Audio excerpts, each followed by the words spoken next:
Bismillahirrahmanirrahim. Alhamdulillah rabbil alamin. Bihi nasta'in. Wassalatu wassalamu ala sayyidina wa habibina wa syafi'ina maulana Muhammadin al-amin wa ala alihi at-tayyibin wa ashabihi al-akramin wa azwajihi at-tahirati ummahatil mu'minin wa man tabi'ahum bi ihsanin ila yaumiddin. Subhanaka la ilma lana illa ma 'allamtana innaka antal alimul hakim. Allahumma inna nas'aluka as-sidqa fil qaul wal ikhlasa fil amal. Allahumma amin. Amma ba'd. Alhamdulillah, syukur pada Allah Subhanahu wa taala. Allah pilih kita pada pagi yang mulia ini, pada waktu yang barakah ini. Pada waktu ini janjikan oleh Nabi sallallahu alaihi wasallam akan keberkatan dengan doa baginda, ya Allah berkatilah umatku pada awal paginya. Jadi waktu pagi macam ni kita dah berada bersama-sama dalam majlis ilmu, satu nikmat yang tak terhingga yang Allah Ta'ala kurniakan kepada kita. Lagi-lagi waktu ni adalah antara waktu subuh dengan waktu naik matahari. Salah satu daripada waktu yang memang afdalnya kita beribadat, kan? Allah Ta'ala bagi tahu supaya kita beribadat sebelum qabla tulu'i syamsi, sebelum terbitnya matahari. Inilah dia waktunya. Dan dipesan kepada kita oleh Nabi SAW untuk duduk beribadah sehinggalah naik matahari. Jadi alhamdulillah, syukur pada Allah, Allah pilih kita di kalangan mereka yang beribadah sehingga naik matahari. Kalau tak ada kuliah, kan, mungkin ada sebahagian daripada kita dah tengok TV. Kalau tengok TV tu tengok rancangan agama, okey lagi. Takut-takut tengok pula cerita Hollywood ke apa benda ke, kan. Dan kalau tidak pun mungkin sebahagian kita pergi makan, sebahagian kita mungkin bersembang, sebahagian kita mungkin dah apa-apalah, kan. Yang tak pergi kerja lah, yang pergi kerja mungkin dah keluar pergi kerja jugalah ibadah, kan, tak ada masalah. So hari ni adalah hari kerja, kan. Hari Selasa memang hari kerja bagi kebanyakan kita. Tapi kuliah subuh tetap dilaksanakan oleh Masjid Al-Iman Kemensa Heights. Alhamdulillah, syukur pada Allah dan terima kasih kepada pihak Masjid Al-Iman Kemensa Heights yang menganjurkan juga kuliah kita pada pagi ni walaupun pagi-pagi kerja. Okay. So, terima kasih pada semua yang bersama-sama. Tengok ada yang dah live bersama-sama dengan kita di page Masjid Al-Iman Kemensa Heights, juga di page Ustaz Syed Abdul Qadir Al-Jufri. Di page Masjid Al-Iman saya tak nampak banyak komen dah. Tak nampak komen lagi nampaknya. Yang ada cuma komen daripada admin, kan? Abang Arihan ada meletakkan selawat kepada Nabi SAW di situ. Manakala yalah, itu saja komen kalau dekat Masjid Al-Iman punya page. Tak apa, insya-Allah kejap lagi mungkin ada lagi, kan. Sahabat-sahabat di Masjid Al-Iman, saya rasa ramai dah yang bersama-sama, cuma tak letak komen je, biasa dah tu. Okey, pagi-pagi, kan. Yang berada di page Ustaz Syed Abdul Qadir Al-Jufri pun dah ramai dah, alhamdulillah, yang komen pun ramai. Jadi terima kasih kepada yang memaklumkan, suara jelas dan visual juga jelas. Sengaja kita intro begini panjang-panjang sikit supaya pastikan video jelas, suara jelas. Kemudiannya untuk mengajak lagi sahabat-sahabat kita yang lain, kita boleh tag kawan-kawan kita yang lain, kita boleh sebarkan melalui WhatsApp, kan. Kita boleh WhatsApp kawan-kawan kita untuk bersama-sama dengan kita dalam majlis ilmu ini, insya-Allah. Okey, so kita akan sambung apa yang kita dah bincangkan pada pengajian yang lepas ataupun pada kuliah yang lepas. Secara ringkas, kita punya perbincangan tentang mazhab ini secara ringkas. Kita bukan bincang seperti pengajian usulul fiqh yang lebih mendalam. Yang itu mungkin kalau ada masanya, ada peluangnya, mungkin kita akan belajar usulul fiqh dengan lebih detail, kan. Yang ini lebih kepada cara fikir, pemikiran umat. Bagaimana pemikiran kita dalam menangani isu-isu seperti ini.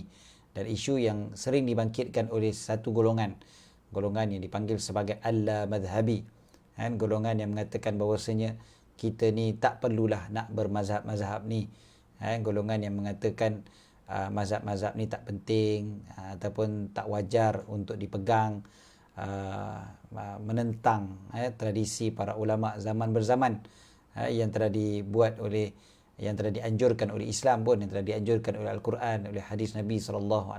Sebenarnya mereka cuba menentang segala warisan ilmu agama ini dengan cara menentang sistem bermazhab itu sendiri. So kita nak luruskan semula pemahaman kita. Saya bawa semula kepada kita punya presentation pada bulan lepas ke? Kan? Saya pun tak ingat awal bulan hari tu yang kita mula hari tu. Tajuk ni. Bulan lepas betul. 29 November. Okey, ni yang lepas kan. So, kita dah bincangkan sedikit tentang mazhab itu sendiri. Apa makna mazhab dari segi bahasanya, dari segi istilahnya, kan. Mazhab juga menggambarkan sekolah pemikiran, madrasah pemikiran bagi imam-imam yang tertentu. Kemudian kita sebutkan bahawasanya mazhab ni juga ada mazhab politik, ada mazhab akidah, ada mazhab fiqah. Itu semua benda yang normal dan memang berlaku fitrah manusia, dan Allah Ta'ala telah menjadikan manusia itu memang begitu, kan. Dia ada kelompok-kelompok yang tertentu.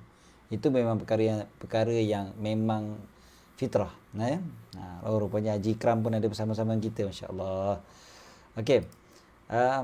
Kemudiannya kita sebutkan contoh-contoh mazhab yang terbentuk daripada politik asalnya, daripada perbezaan pandangan pada politik asalnya. Kemudiannya dia membentuk mazhab akidah lah, kita tak nafikan, dan dia membentuk juga mazhab fiqah. Jadi contohnya Syiah asalnya adalah mazhab politik. Asalnya dia terbentuk daripada persisihan pandangan politik pada zaman, khususnya pada zaman Sayyidina Ali. Dan detik-detik itu dah bermula daripada sebelum tu lagi, daripada zaman Sayyidina Ali, dan dia terbentuk dengan jelas selepas Sayyidina Ali. Maknanya waktu zaman Sayyidina Ali tu dia belum terbentuk dengan begitu jelas, tapi kemudian daripada tu. Tapi dia bermula tu adalah kerana persisihan pandangan politik, kepimpinan dan sebagainya. Dan mereka juga berbeza pandangan dengan kita dari sudut politik, dari sudut kepimpinan ini. Yang paling asas sekali perbezaan mereka adalah dari segi imamah. Ini memang salah satu daripada rukun agama mereka, iaitu dinamakan sebagai imamah. Imamah kepimpinan, kerajaan. Siapa yang sepatut menjadi khalifah selepas Nabi SAW. Bagi mereka khalifah itu telah ditunjukkan oleh Nabi SAW sendiri secara jelas kepada Sayyidina Ali bin Abi Talib. Manakala kita Ahli Sunnah wal Jamaah yang mengikuti para ulama Ahli Sunnah wal Jamaah, panutan kita semua, mengatakan bahawasanya Sayyidina Abu Bakar As-Siddiq adalah orang yang paling layak, seperti mana yang telah disepakati pun oleh para sahabat radhiyallahu taala anhum ajma'in. Jadi perbezaan-perbezaan ini akhirnya menyebabkan wujudnya satu kumpulan yang besar, kumpulan mazhab yang kita panggil sebagai mazhab politik, mazhab Syiah. Begitu jugalah dengan Khawarij, yang terbentuk daripada perbezaan pandangan politik pada zaman Sayyidina Ali, yang ada perbezaan dengan Sayyidina Muawiyah, yang akhirnya kelompok daripada Sayyidina Ali ni keluar beramai-ramai, membentuk satu kelompok, yang mana kelompok inilah dipanggil sebagai Khawarij. Begitu jugalah sebenarnya itu ada juga mazhab akidah, mazhab akidah selain daripada mazhab akidah Ahlussunnah wal Jamaah.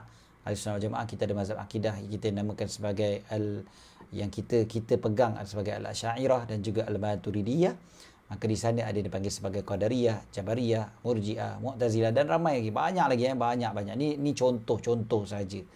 Kemudiannya mazhab fiqh. Mazhab fiqh pun sebenarnya banyak. Kita dah ceritakan pada bulan lepas. Mazhab fiqh ni pun terlalu banyak. Sebenarnya terlalu banyak. Tetapi mazhab fiqh ini kebanyakannya dia terhapus apabila tidak ada lagi anak-anak murid mereka yang mengembangkan sekolah pemikiran guru mereka.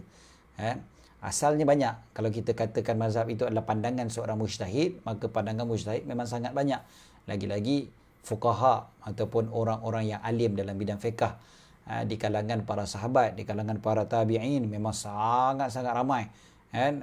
Jadi dan memang mereka ni memang sangat-sangat hebat semuanya, bukannya orang calang-calang, kan. Para sahabat, para tabi'in, atba'ut tabi'in, mereka ni ada anak-anak murid juga, dan anak-anak murid mereka meriwayatkan juga pandangan-pandangan mereka. Cumanya pandangan-pandangan mereka itu tidak lagi disaring, dikumpul, diteliti, disebutkan tentang bagaimana cara pemikiran mereka, bagaimana cara usul fiqh mereka dan sebagainya. Maka akhirnya mazhab-mazhab itu terhenti. Pandangan-pandangan mereka itu terhenti pada pemiliknya sahaja.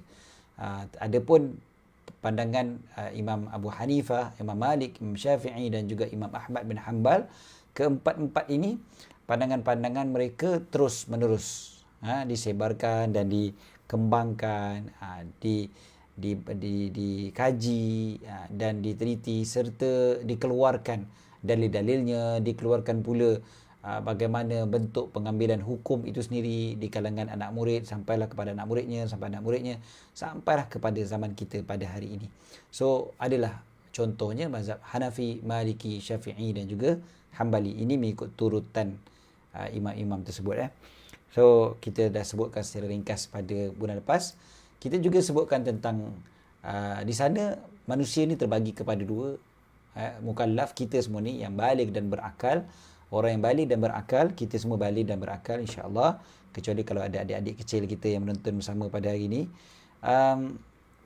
Mukallaf, ada mujtahid dan juga adanya muqallid dipanggil. Mujtahid dan juga muqallid. Mujtahid maksudnya orang yang mampu mengambil hukum daripada dalil-dalil dengan cara berijtihad. Ijtihad maksudnya satu proses usaha yang bersungguh-sungguh yang dilakukan oleh orang yang layak mengeluarkan hukum tersebut daripada sumber-sumbernya yang asli, sumber-sumber yang asal. Itu yang dipanggil sebagai mujtahid. Okey, maknanya dia memang boleh usaha sungguh-sungguh sampai dia boleh mengeluarkan hukum. Dan dia tentulah sekali seorang yang sudah mempunyai ilmu yang sangat-sangat mendalam dan juga dia ada tools, dia ada tools yang mencukupi serta bakat yang dianugerahkan oleh Allah Subhanahu wa taala. Jadi ini dipanggil sebagai mujtahid. Kita dah bincang pada bulan lepas juga. Kemudiannya al-muqallid. Al-muqallid adalah orang yang tidak mampu mengambil hukum terus daripada dalilnya. Orang macam kita. Orang macam kita memang tak mampu ambil hukum terus daripada dalilnya. Bahkan kalau kita tanya sahabat-sahabat yang mengatakan bahawasanya, tak ada, saya nak pegang Quran dan Sunnah je. Tapi kalau kita tanya betul-betul, scrutinize betul-betul kan, betul ke kau memang ambil direct daripada Quran dan Sunnah? Jawapannya tidak. Pasti jawapannya, saya belajar daripada guru saya. Guru saya yang bagi tahu, kata semayang sebenarnya gini. Dalil apa? Dalil daripada Quran, dalil daripada Sunnah. Tapi dia bukan ambil direct daripada Quran dan Sunnah. Dia ambil daripada guru dia juga. Bermakna dia tetap seorang muqallid. Dia bertaklid. Cumanya, the difference is, dia cuma pernah belajar apa dalil yang digunakan oleh guru dia. Guru dia tu pun belajar daripada guru dia, bukan ambil direct dalil itu juga daripada Quran dan Sunnah. Tak juga. Belajar daripada guru dia, daripada lecturer dia dan sebagainya kan.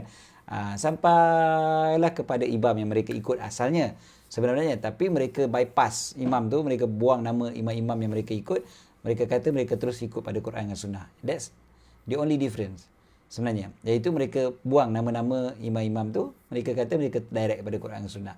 The reality is sebenarnya mereka hanya mengabaikan nama imam yang mereka ikut, itu saja. Lalu mereka berhujah, mereka ikut Quran, mereka ikut Sunnah. Sebenarnya mereka masih lagi mengikut imam-imam yang tertentu. Contohnya mereka mungkin mengikut Imam Ahmad bin Hanbal dalam hukum-hukum yang tertentu. Mereka juga mungkin mengikut Ibn Hazm yang mempopularkan pandangan Imam Daud Az-Zahiri, pandangan Az-Zahiri yang literalist istilahnya, literalist yang suka nak ambil pandangan-pandangan yang literal saja daripada Quran, daripada hadis Nabi SAW. So mereka masih lagi berpegang kepada imam-imam tersebut, kepada ulama-ulama tersebut. Cumanya mereka kata mereka ikut Quran dan Sunnah. Actually the same thing dengan kita juga, itu kita pun ikut Quran dan Sunnah, tapi kita realize bahawasanya kita ni muqallid, kita ni masih lagi bertaklid, kita masih lagi mengikut ulama-ulama. Kita bukan mengambil hukum terus direct daripada dalil-dalilnya. Kita bukan terus istilahnya apa, extract hukum tu daripada Quran ataupun daripada sunnah Nabi SAW. Dan taklid ni memang ada dua jenis lah. Satu, beramal dengan kata-kata orang lain tanpa mempunyai hujah hujah syar'iyah yang memestikannya. Maksudnya tanpa dalil menunjukkan hukumnya atau bolehnya berhujah dengannya. Maksudnya kita beramal dengan sebarang orang je, kan? Kita beramal dengan orang yang memang tidak mempunyai hujah syar'iyah. Kita ikut-ikut je. Kan? Kita tengok orang jiran kita buat, kita pun nak buat. Kita tengok orang sebelah kita buat, kita pun nak buat. Kan? Sedangkan kita tak patut ikut dia. Kan? Tapi kita sebab tengok orang ramai buat, kita pun buat je lah. Ini taklid yang tak betul. Kan? Taklid macam ni yang tak betul. Kita tengok orang Arab pakai macam tu, kita pun nak pakai macam tu juga. Kan? Jadi itu namanya taklid. Taklid yang tidak betul. Okey. Kemudiannya, di sana ada taklid yang boleh. Iaitu taklid dengan mujtahid. Mujtahid yang kita sebut tadi. Orang yang boleh ekstrak keluar hukum hakam daripada Quran, daripada hadis, daripada dalil-dalil yang lain. Yang memang hebat dia orang ni, kita beramal dengan kata-kata mereka. Tanpa perlu kita tahu dalil dengan pengetahuan yang sempurna. Mungkin kita tahu dalil sedikit sedikit. Kita tahu bahawasanya, contohnya, dalil kepada baca Fatihah dalam solat adalah la solata liman lam yaqra' bi Fatihatil Kitab. Contoh, kita pernah belajar benda ni dulu dengan ustaz kita. Tidak sah ataupun tidak sempurna solat seseorang yang tidak membaca Fatihah. Contoh, kita dengar, hadis ni sahih, hadis sahih. Okey. Saya berpegang kepada hadis sahih ni. Actually, kita masih lagi tidak mengetahui dengan sempurna dalil tersebut. Jadi, kita masih lagi beramal dengan kata-kata mujtahid yang mengatakan dalil ini menunjukkan baca Fatihah itu wajib dalam solat. So, kita masih lagi berpegang kepada pandangan mujtahid itu yang mengatakan bahawasanya solat mesti baca Fatihah. Okey. Sebab kita tidak mengetahui dengan pengetahuan yang sempurna tentang dalil tersebut.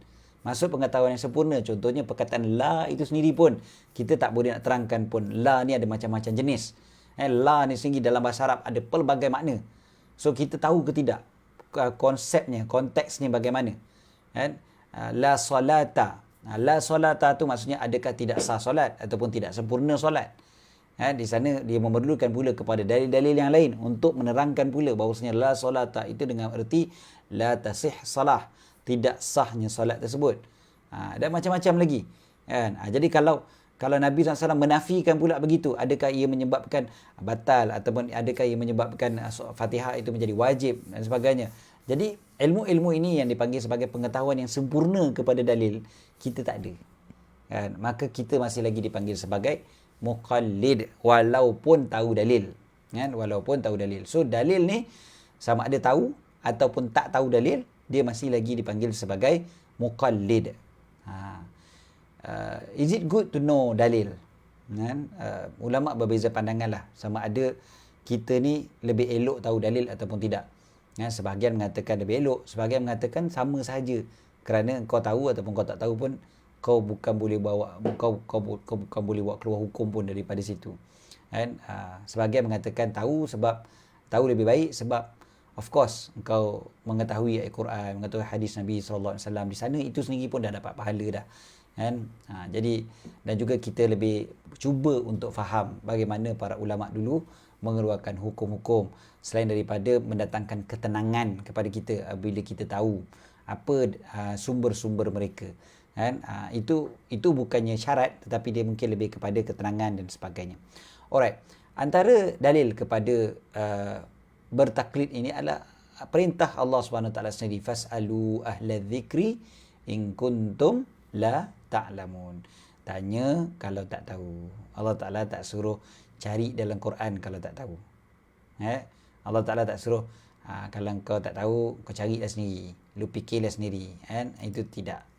Ini kata-kata Imam Asy-Syatibi. Kata Imam Syatibi ini mungkin ada sebahagian yang rasa macam agak kita panggil apa mungkin sensitif ke apa, wallahu alam lah.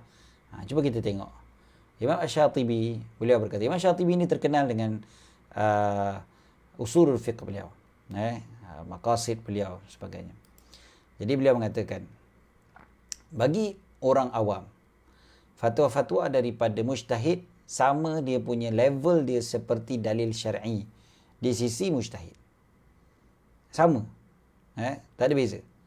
Fatwa mujtahid itu dengan dalil yang dipelajari itu sama. Hujahnya adalah sama ada dalil ada atau tidak pada seorang mukallid itu sama saja hasilnya. Kerana mereka tidak dapat mengambil faedah daripadanya. Pengkajian dalil dan istinbat bukanlah urusan mereka. Malah dilarang sama sekali ke atas mereka. Okey. Cuba kita tengok balik semula ayat ni kan. Bagi orang awam, fatwa daripada mujtahid. Mujtahid maksudnya kat sini katakanlah Imam Asy-Syafi'i contohnya, ataupun imam-imam dalam mazhab Syafi'i. Contohlah bagi kita ambil mazhab Syafi'i. Ini senang kan sebab kita kat Malaysia ni mazhab Syafi'i. Jadi fatwa Imam Syafi'i tu, Imam Syafi'i kata solat subuh disunatkan baca doa kunut. Contoh Okey, fatwa beliau itu bagi kita orang awam, dia punya kedudukan dia tu kan sama seperti dalil di sisi beliau. Maknanya beliau perlu berpegang kepada dalil. Beliau tidak boleh bertaklid sebab beliau adalah mujtahid. So beliau takkan bertaklid, beliau takkan macam aku pun nak ikut orang je lah. Tak. Kan? Beliau mengeluarkan hukum direct daripada Quran, daripada sunnah, daripada dalil-dalil yang ada. Okey. So mereka ni para mujtahid ni dia orang ada dalil. Bagi kita pula orang awam, layman macam kita ni, layman. Kata-kata mereka ni level dia dah sama macam dalil. Kan? Sebab apa? Kalau kita tahu dalil ataupun tak tahu dalil, sama saja hasil dia. Kan? Sama je. Kau tahu ke tak tahu, sama je. Bahkan kita kaji dalil, kita istimbat, bukan urusan kita. Malah dilarang sama sekali. Ini kata Imam Syatibi. Dilarang. Dilarang untuk kita mengkaji dan mengeluarkan sendiri hukum daripada dalil. Itu larangan. Sebab kita tak mampu. Kita tak layak. Kan? Kita tak boleh bawa keluar, tengok kitab. Kan? Oh, Sahih Al-Bukhari. Kena pula sekarang ni ada terjemahan pula kan. Yang cuba dibuat.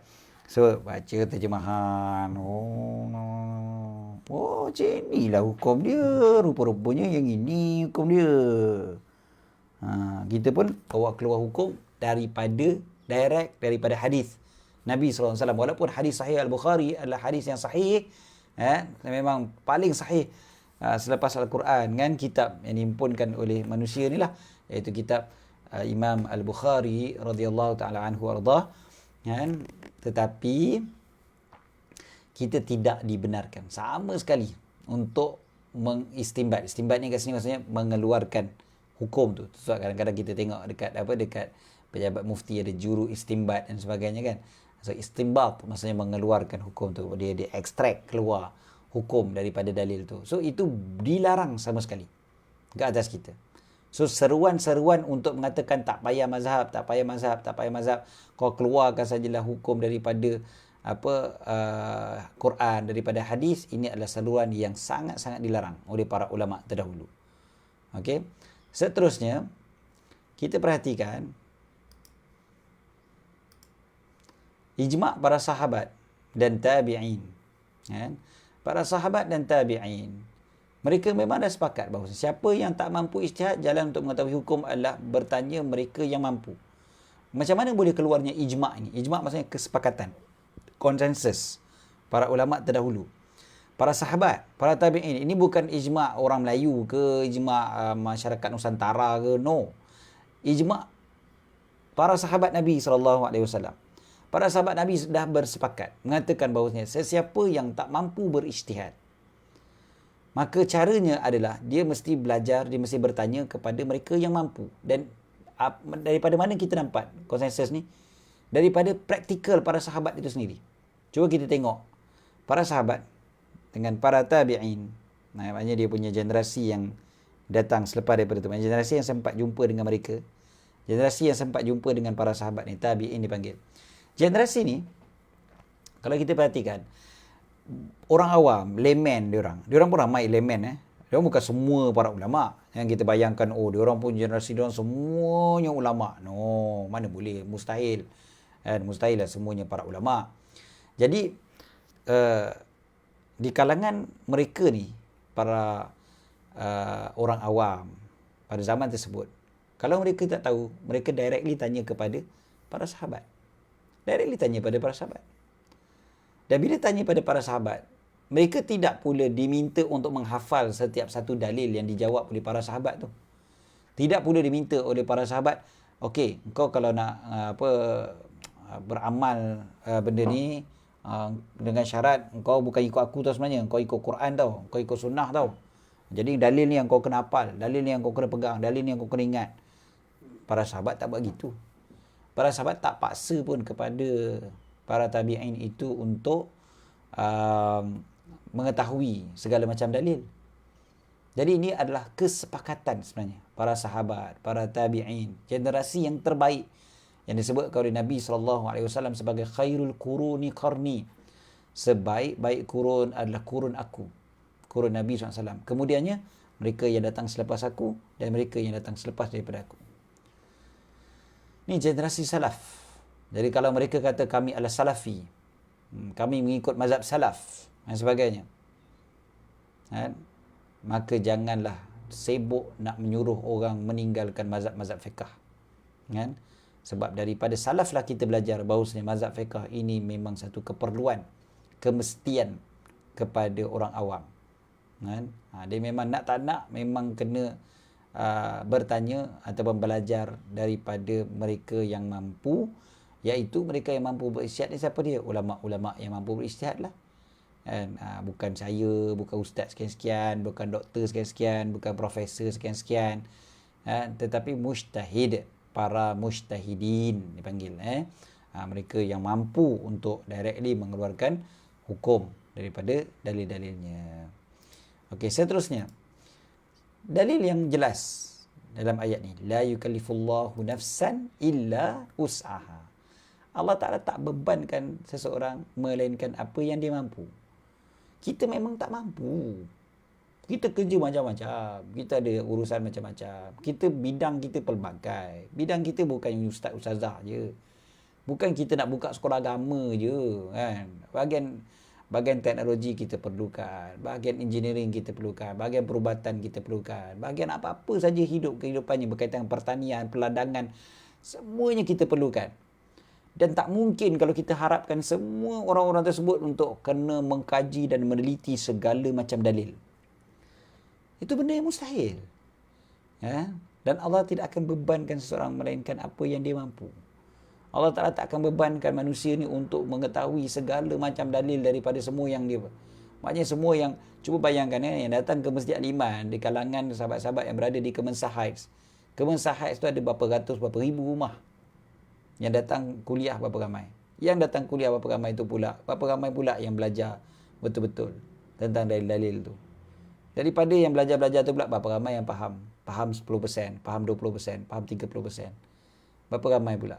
Adakah kita nak kata semua yang lain, semuanya semayang mereka tak sah? Atau semayang mereka tak betul? Sebab mereka ikut mazhab Syafi'i. Takkan berani kita nak bercakap macam tu. Kita nak cakap semua orang tak betul.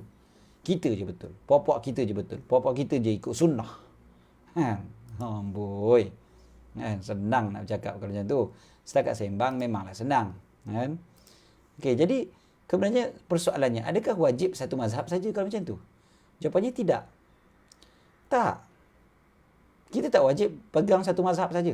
Selama-lamanya semua hidup kita pegang satu mazhab saja. Tak. Kita boleh berbeza dengan syarat yang tertentu. Tetapi paling mudah berpegang dengan satu mazhab. Itu mudah. Sebab kita tak payah belajar ada mazhab yang lain. Mudahlah. Seperti mana kita baca Quran kan. Kita baca Quran dengan satu qiraat je. Kita baca satu qiraat aja seumur hidup kita. Kita tak baca qiraat-qiraat yang lain. Kita tak baca wadduha wal-laili idza saja kan. Kita itu bukan qiraat orang bota perak kan. Kenapa kita tak baca qiraat-qiraat itu? Kita baca qiraat yang biasa kita baca, iaitu qiraat Hafs an Asim. Yang biasa kita baca tu kan, seumur hidup kita. Boleh tak kita nak baca qiraat-qiraat yang lain? Jawapannya boleh. Boleh nak baca qiraat yang lain. Okey. Tetapi bila kita baca qiraat yang lain tu kena belajarlah kan? Kena belajar. Itu baru qiraat tau. Mazhab fiqh jauh lebih luas daripada semua tu.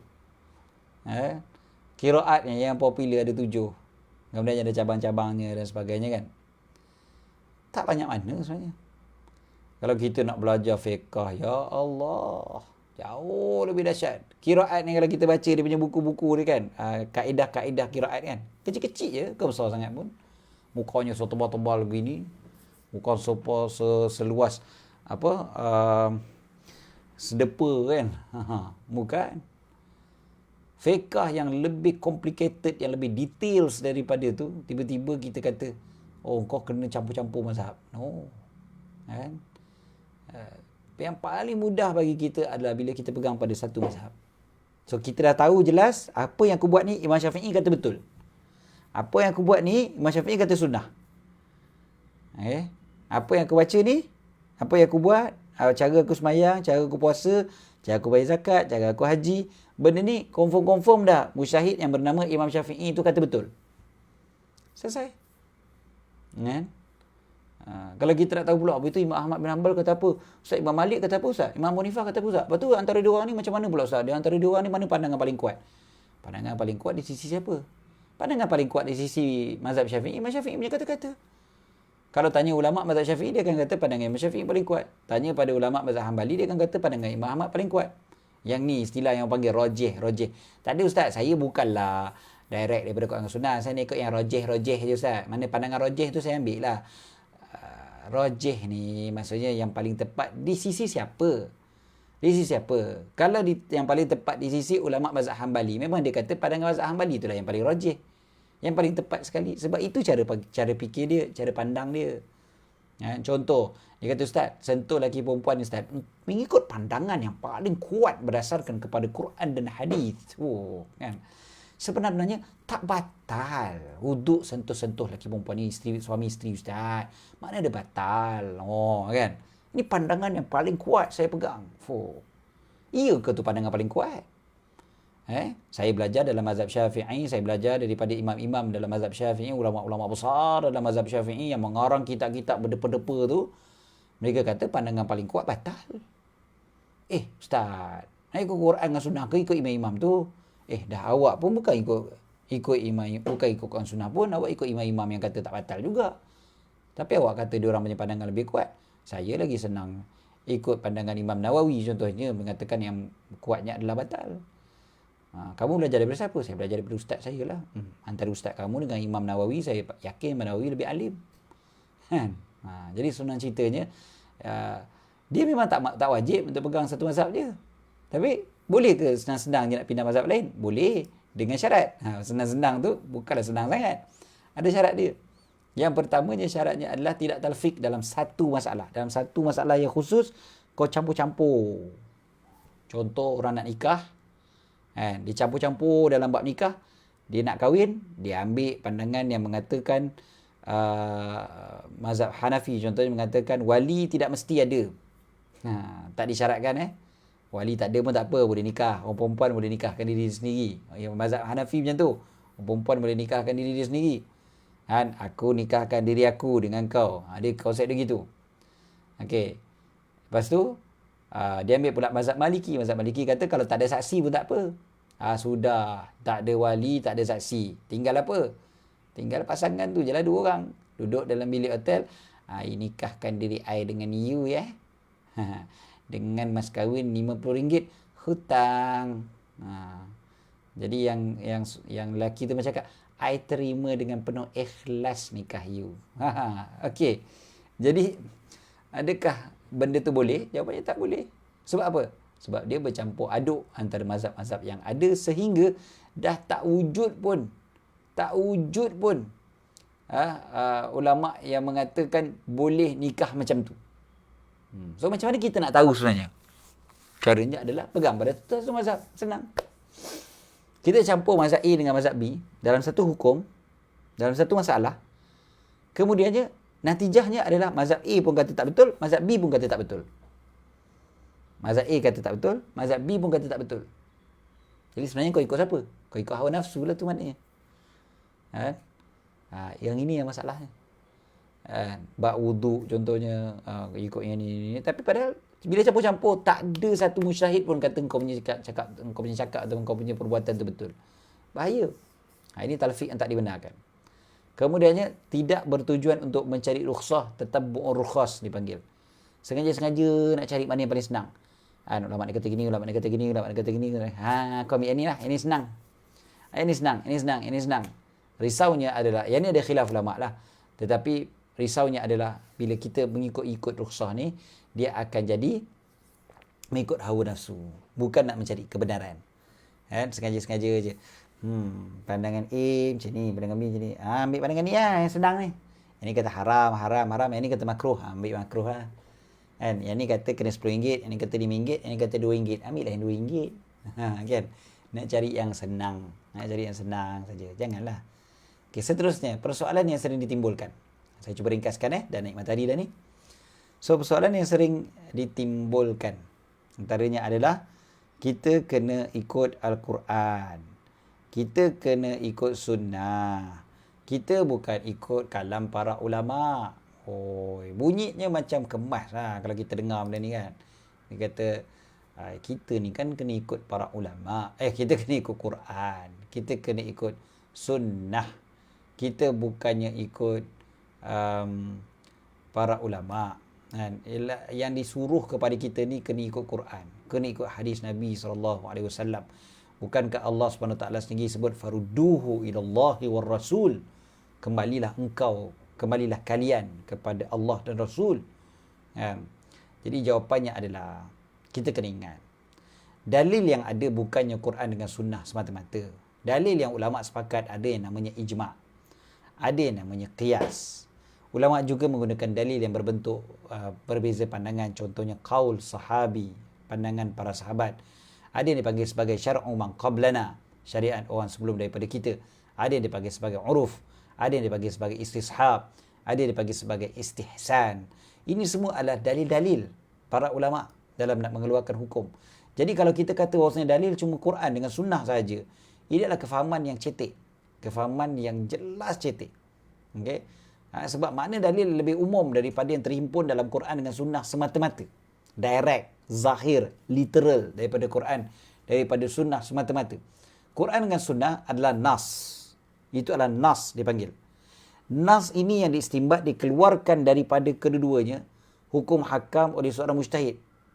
So daripada nas tu mereka keluarkan. Dalilnya begini. Berdasarkan kepada nas Quran ataupun nas hadis Nabi SAW. Kan? Kalau kita perhatikan pun, kalam imam-imam mujtahid yang kita ikut tu, diorang ni pun bukan maknanya berbeza daripada Quran dan Sunnah. Bukan maknanya bila kita ikut Imam Syafi'i bermakna kita tak ikut Quran dan Sunnah. Bukan. Sebab kata-kata Imam Syafi'i itu sendiri pun adalah hasil daripada kefahaman mereka kepada Quran dan Sunnah tu juga. Kan? Kata-kata mereka adalah tafsiran, penerangan, apa yang mereka keluarkan daripada Quran dengan Sunnah juga. Jadi kalau kita ambil kata-kata para imam, bukan bermakna kita tinggalkan Quran dengan Sunnah. Tapi itulah dia yang dinamakan sebagai berpegang kepada Quran dan Sunnah. Okey? Maknanya, kalau kita ikut imam, bermakna kita ikut Quran dan Sunnah lah. Yang kita tak ikut Quran dan Sunnah tu kalau kita ikut Pak Haji kat kampung kita. Ataupun kita ikut Tok Bomoh yang dekat kampung kita. Yang tu tak ikut Quran dan Sunnah maknanya. Kita ikut imam-imam mujtahid tu bermakna kita ikut Quran dan Sunnah tu. Kan? Sebab ayat Quran dengan hadis sampai pada kita melalui perantaraan mereka. Dalam keadaan mereka lebih tahu daripada generasi selepas-selepas mereka berkenaan dengan sahnya satu hadis, lemahnya satu hadis, marfu' ke hadis tu, mursal ke, mutawatir ke, masyhur ke, sejarah mana yang dulu, mana yang kemudian dipanggil nasikh, mansukh dan sebagainya. Sebab urutnya hadis, datangnya hadis itu, linguistiknya, terminologinya dalam hadis dan sebagainya. Ilmu-ilmu ni ada pada mereka. Selain daripada ketepatan ilmu tu memang ada pada mereka. Selain daripada tu, diorang ni juga ada kefahaman, kuatnya beragama, usaha mereka yang sangat-sangat hebat. Seumur hidup mereka, waraknya mereka, cahaya hati yang Allah Ta'ala limpahkan pada mereka yang memang tak ada pada kita. Kan? Jadi mereka mendalami Al-Quran dengan Sunnah bersesuaian dengan kaedah-kaedah ilmu yang ada. Dia orang dapat keluarkan rahsia-rahsia daripada Al-Quran, daripada hadis. Mereka istimbat pelbagai faedah, pelbagai hukum daripada Quran dengan hadis Nabi SAW. Kan? Mereka terangkan pula kepada masyarakat apa yang manusia tak tahu. Sama ada yang berbentuk mangkul ataupun ma'kul. Benda yang dipindahkan daripada Quran dan hadis ataupun yang dapat difikirkan dengan akal fikiran. Mereka mudahkan pula urusan agama masyarakat, menghilangkan kemusykilan dengan keluarkan ekstrak permasalahan-permasalahan daripada asas-asas fiqh. Jadi dengan cara inilah yang kita dapat hukum hakam sebenarnya. Kan?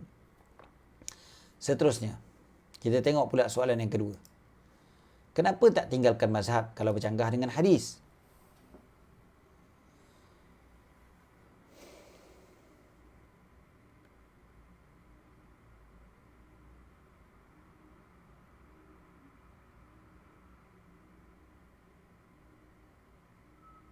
Saya pernah dengar ustaz pasal tak batal wuduk suami isteri tu. Okey. Kami melihat sebagai mukallid, kalau kita kata, dia kata, ustaz, yang salahnya bukannya ikut mazhab tu. Tapi, kalaulah bercanggah dengan hadis, kenapa kita tak tinggalkan je mazhab tu? Kan? Tinggalkan je lah mazhab ni. Sebab kan bercanggah dengan hadis. Kita kena ikut hadis lah. Kenapa nak ikut juga kata-kata ulama' tu? Kan? Sebenarnya, ini dah dijawab dalam kitab Fawaid fi Ulumil Fiqh. Dijawabkan bahawasanya, kefahaman macam ni berpunca daripada sangkaan yang rosak. Dia dah suuzon kat situ. Etikad dia salah. Bahawasanya kita ni mengutamakan kata-kata imam daripada sabda Allah, daripada firman Allah, daripada sabda Rasul. Sedangkan realiti dia bukan begitu. Secara hakikatnya bahawasanya, untuk kita kata bahawasanya sesuatu itu kalam Allah dan Rasul, bercanggah dengan kata-kata imam, memerlukan kepada dua perkara. Pertama, kita betul-betul tahu bahawasanya itu memang kalam Allah dan itu Rasul. Dan yang kedua, kita tahu dia betul-betul bercanggah dengan kata-kata imam tersebut. Sebab kita ni sebagai seorang mukallid, kita tak tahu sebenarnya benda tu. Kita pun dengar daripada Ustaz A, daripada Dr. B, daripada Profesor C. Kita pun dengar macam tu je. Kan? Jadi nak mengambil dalil, nak mengeluarkan hukum daripada dalil dan sebagainya, kita pun tak mampu. Kemudiannya, betul ke bercanggah dengan apa yang imam tu cakap? Contohlah, dia dengar, ada hadis ustaz kata Nabi cium isteri dia sebelum pergi ke masjid, sebelum semayang. Dan Nabi tak ambil semayang pun. Nabi terus semayang. Itu kan dalil yang begitu jelas ustaz menunjukkan bahawasanya mazhab Syafi'i salah dalam bab ni ustaz. Bercanggah ni antara mazhab Syafi'i dengan dalil ni. Betul ke bercanggah? Kita tahu ke bercanggah? Okey. Pertama sekali, hadis tu sendiri kau tahu tak apa dia punya level dia? Sahih ke tidak? Ustaz, sahih ustaz. Albani kata sahih. Itu bermakna kamu mengikuti, kamu bertaklid pada Albani. Kamu pun tak kaji betul-betul hadis tu sahih ke tidak. Kamu tak tengok segala rijalnya dan sebagainya. Kan? Kemudiannya, apa dia? Kalaupun hadis itu sahih, adakah bercanggah dengan pemahaman Imam Syafi'i? Adakah Imam Syafi'i tak tahu pun dalil itu? Sampai mengatakan Imam Syafi'i bercanggah dengan hadis. Adakah betul perbuatan mujtahid itu memang bercanggah dengan Quran dan Sunnah? Betul ke mujtahid itu sengaja nak meninggalkan Quran dan Sunnah untuk berpegang dengan pandangan dia? Kan? Kalau kita perhatikan semua ni, tak. Kan? Kalau kita tengok betul-betul sebenar-benarnya, rupa-rupanya pandangan tu tak bercanggah pun dengan Al-Quran tu. Pandangan tu tak bercanggah pun dengan hadis tu. Cuma kita yang tak nampak. Gitu je sebenarnya. Sebab kita tak faham. Kita nak cuba masuk kan, dalam ilmu ataupun dalam perbahasan orang-orang yang hebat, maka kita yang jadi pening. Itu masalah dia sekarang ni. Kita nak terus direct daripada hadis, lepas tu kita pening lah. Taklid dengan para imam dikatakan bahawasanya bercanggah dengan apa yang dikatakan oleh imam tu sendiri. Imam mazhab sendiri kata iza sahhal hadis fa mazhabi. Ini pandangan, ini kata-kata yang telah disandarkan kepada keempat-empat imam mazhab. Okey, keempat-empat imam tu disandarkan kepada mereka kata-kata kalau sahih satu hadis, maka tinggalkan pandanganku, ataupun bila sahih satu hadis, maka itulah dia mazhab aku. Okey. Jadi mungkin ada rasa macam, dah ustaz, kalau dah macam tu, dah sahih satu hadis, macam mana kita tiba-tiba nak pegang juga pada pandangan imam tu? Ini taksub sangat ni ustaz. Ini taksub mazhab Syafi'i ni kalau macam ni. Hadis dah jelas-jelas cakap lain, kau nak ikut Imam Syafi'i juga. Imam Syafi'i sendiri kata, kalau hadis tu sahih, tinggalkan pandangan aku. Campak kat dinding. Ambil apa hadis tu. Idza sahhal hadis fa huwa madhhabi. Bila sahihnya satu hadis, maka itulah dia mazhab aku. Okey, kalau kita nak faham kata-kata ulama ni, kita nak faham direct daripada apa yang kita baca, teks yang kita nampak, yang ditulis, yang diterbitkan, yang dicetak oleh buku, kedai buku yang baru, percetakan baru, penerbitan baru ni ke, Ataupun kita nak ikut imam-imam mazhab yang lebih faham kata-kata imam mazhab. Imam-imam mazhab yang paling faham kata imam mazhab yang awal tu. Contohlah, kalau mazhab Syafi'i, antara kita yang faham pandangan kata-kata Imam Syafi'i tu dengan Imam An-Nawawi, siapa lagi faham kata-kata Imam Syafi'i?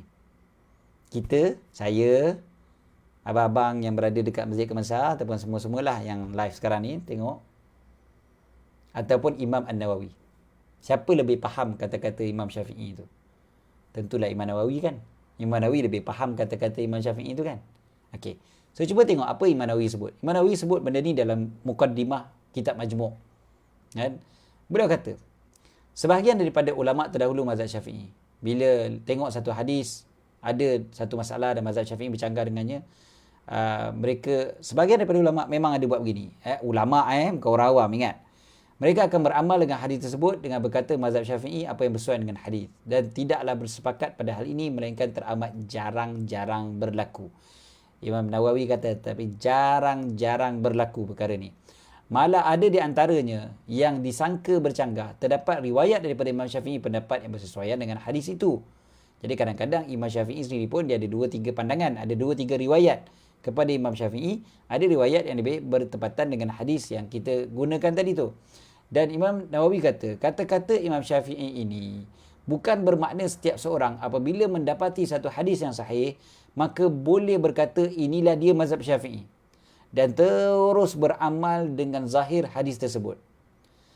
Sesungguhnya perkara ini hanya bagi mereka yang sudah mencapai tahap ijtihad di dalam mazhab, seperti mana yang telah disebutkan sifat-sifatnya atau hampir kepada tahap ini. Orang yang boleh mengatakan apabila sahih hadis ni, maka itulah dia pandangan aku, inilah dia mazhab Syafi'i, kalau orang tu dah sampai ke level mujtahid, ataupun yang sampai hampir-hampir ke level mujtahid. Syaratnya juga, kata Imam Nawawi, syaratnya juga adalah pada sangkaannya yang kuat mengatakan Imam Syafi'i memang tak jumpa hadis ni, ataupun Imam Syafi'i memang tak tahu hadis ni. Dan perkara ni hanya akan didapati setelah mengkaji semua kitab Imam Syafi'i dan kitab-kitab ulama mazhab Syafi'i yang mengambil daripada Imam Syafi'i. Macam mana tu? Agak-agak boleh tak? Kita boleh tak nak tahu kata Imam Syafi'i sebenarnya tak jumpa hadis ni? Caranya kita kena baca semua kitab-kitab Imam Syafi'i dan juga kitab-kitab ulama-ulama mazhab Syafi'i. Baru kita tahu bahawa memang Imam Syafi'i tak jumpa hadis ni. Contohlah tadi hadis cium isteri tu. Betul ke Imam Syafi'i tak jumpa hadis tu? Betul ke ulama-ulama mazhab Syafi'i semua tak jumpa hadis tu? Baru kita boleh kata, ni hadis sahih, kau kena ikut. Ini hadis sahih, kau kena ikut. Jadi seolah-olah macam kita lebih tahulah, kan? Dia jadi begitu. Jadi Imam Ibn Salah contohnya, dia mengatakan bukanlah betul beramal dengan zahir apa yang dikata oleh Imam Syafi'i. Tak semua faqih mampu untuk beramal dengan apa yang dianggapnya hujah daripada hadis. Tak semua mampu. Tak semua faqih mampu. Ya, Imam Ibn Salah kata tidak semua faqih mampu untuk beramal dengan apa yang dianggapnya hujah daripada hadis. Faqih tahu. Bukan orang awam macam kita. Faqih ni maknanya ulama dalam bidang fiqh. Bukan semua mampu untuk beramal dengan zahir hadis. Apatah lagi kita orang awam. Jadi kita kena ingatlah. Ada juga ada sebahagian yang cuba contohnya mengatakan bahawasanya di sana ada hadis yang sahih, berbuka puasa seorang yang membuat bekam dan yang dibekam. Buka puasa seorang yang berbekam, yang buat bekam, yang bekamkan orang, dan yang dibekam. Bekam bekam tahu kan? Okey. Jadi ada ulama mazhab Syafi'i yang kata, ada ulama yang mengatakan bahawasanya Imam Syafi'i kata kalau sahih hadis tu, maka itu dah pandangan aku. Jadi aku kata inilah dia mazhab Syafi'i. Jadi siapa bekam batal puasa. Tapi sebenarnya tertolak. Sebab Imam Syafi'i meninggalkan hadis ni. Imam Syafi'i dah jumpa hadis ni sebenarnya. Tapi Imam Syafi'i meninggalkan hadis ni. Sebab bagi Imam Syafi'i, hadis tu walaupun sahih, dia dah mansukh. Ingat. Hadis bukan sahih je terus ambil. Kadang-kadang dia ada dipanggil sebagai nasikh dan mansukh. Ada yang telah memansuhkan hadis yang lain. So bagi Imam Syafi'i kata hadis yang berbekam tu batal puasa tu dah dimansuhkan. Contohlah kan. Jadi senang ceritanya bukan mudah lah. Dan bahkan Ibnu Khuzaimah kata, Imam Ibnu Khuzaimah dia kata, tidak aku ketahui satu sunnah Rasulullah SAW pada halal dan haram yang ditinggalkan oleh Imam Syafi'i di dalam kitab-kitabnya. Sampai gitu sekali. Dan Imam Ibnu Khuzaimah ni siapa dia? Imam Ibnu Khuzaimah adalah imam dalam bidang hadis. Beliau kata Imam Syafi'i tak tinggalkan hadis sebenarnya. Jadi kalau kita tengok betul-betul memang kita tak mampu pun. Senang ceritanya masa pun dah lewat dah, kita pun nak semayang sunat isyraq. Jadi cukup setakat tu untuk pagi ni. Jelas bagi kita sebenarnya pensyariatan kita bertaklid dengan satu mazhab ini. Kan? Sekejap Okey. Jadi jelas kat kita. Kalau kita tengok, kita pensyariatan taklid dengan satu-satu mazhab bagi orang yang tidak sampai lagi ke level ijtihad macam kita semua ni. Dan ini memang jelas dari segi hukumnya dalam Al-Quran, daripada hadis Nabi SAW dan juga perbuatan para ulama zaman berzaman. Dan siapa yang cela, siapa yang mengharamkan berpegang dengan satu mazhab, siapa yang mengkritik, mengutuk orang yang berpegang satu mazhab dengan alasan kau taksub sangat dengan mazhab kau, sebenarnya dia sedang mengharamkan sesuatu yang halal tanpa dalil. Jaga-jaga. Mengharamkan sesuatu yang halal salah satu dosa dalam Islam. Jadi jangan terikut-ikut dengan perbuatan puak-puak ni. Puak-puak yang suka nak mengharamkan apa yang halal. Yang telah dijelas benda tu halal daripada zaman para sahabat Nabi SAW lagi. Kan? Memang betul apa yang saya cakap benda ni, dia takkan mendiamkan semuanya. Tapi sekurang-kurangnya kita sama kita jelas kenapa aku bermazhab. Kan? Dan mudah-mudahan benda tu lebih memudahkan kita semua. Kan? Supaya kita jelas, dan insya-Allah mudah-mudahan kita pun boleh menjelaskan untuk orang lain lagi insya-Allah. Ada soalan lagi tadi. Apa hukum ambil mazhab ikut sikit-sikit sebab dia rasa ini tak sesuai dan itu tak sesuai, so dia faham, dia ambil yang mana selera dengan fahaman dia. Ini yang saya sebutkan tadi, dia tu siapa nak ikut, mana yang lebih sesuai, mana yang lebih sesuai, siapa dia, kan? Adakah dia layak untuk ikut mana yang sesuai, kan? Dia faham ke, dia faham betul-betul ke dalil tu, dia faham betul-betul ke mana yang lebih tepat semuanya. Akhirnya dia akan ikut orang juga, dia akan ikut juga ustaz tu, syekh tu, Google sana, Google sini dan sebagainya, kan. Akhirnya dia tak juga, dia tak ikut juga Quran, tak ikut hadis Nabi sallallahu alaihi wasallam dan sebagainya. Okey. Jadi benda ni kena hati-hatilah. Masa kita dah lewat sangat dah ni. Saya pun ada kuliah berikutnya pada jam 8 pagi. Jadi cukup setakat tu untuk pagi ni. Minta maaf salah dan silap. Terima kasih kepada sahabat-sahabat daripada Masjid Al-Iman Kemensa Heights atas penganjuran kuliah kita pada pagi ni. Mudah-mudahan Allah Ta'ala rahmati. Ini mungkin kuliah terakhir saya dengan Masjid Al-Iman Kemensa Heights untuk tahun ini, tahun 2020. Kita bertemu lagi tahun depan insya-Allah. Dengan mungkin tajuk-tajuk yang lain lagi insya-Allah. Dan mudah-mudahan Allah SWT jadikan kita di kalangan mereka yang mendapat ilmu yang bermanfaat dan memanfaatkan ilmu yang kita perolehi. Aku qauli hadza wa astaghfirullahal azim li wa lakum. Jangan lupa untuk memberikan sumbangan kepada Masjid Kemensa Heights di akaun Bank Islam yang tertera di atas, dan sekejap lagi pun insya-Allah mungkin ada juga nombor akaunnya. Jadi cukup setakat itu untuk kali ini. Aku qauli hadza wa astaghfirullahal azim li wa lakum. Bismillahirrahmanirrahim. Rabbana anfa'na bima 'allamtana, rabbi 'allimna alladhi yanfa'una, rabbi faqihna wa faqih ahlana wa qarabatin lana fi dinina ma'a kulli unsa wa dhakar. Rabbi waffiqna wa waffiqhum lima tartadi qawlan wa fi'lan karama. warzuqil kulla halalan daima wa akhilla atqiya ulama. Nahza bil khair nukfa kulla syarr. ربنا اصلح لنا كل شؤون وأكر برضا منك العيون واقض عنا ربنا كل ديون قبل أن يأتينا رسول المنون واغفر واستر أنت أكرم من ستر وصلاة الله تغشى المصطفى من إلى الحق دعانا والوفاء بكتاب فيه للناس شفاء وعلى الآل الكرام الشرفاء وعلى الصحب المصابيح الغرر اللهم اهدنا بهداك وجعلنا ممن يسارع في رضاك ولا تولنا وليا سواك ولا تجعلنا ممن خالف أمرك وعصاك وحسبنا الله ونعم الوكيل ولا حول ولا قوة إلا بالله العلي العظيم صلى الله على سيدنا محمد وعلى آله وصحبه وبارك وسلم والحمد لله رب العالمين والسلام عليكم warahmatullahi wabarakatuh.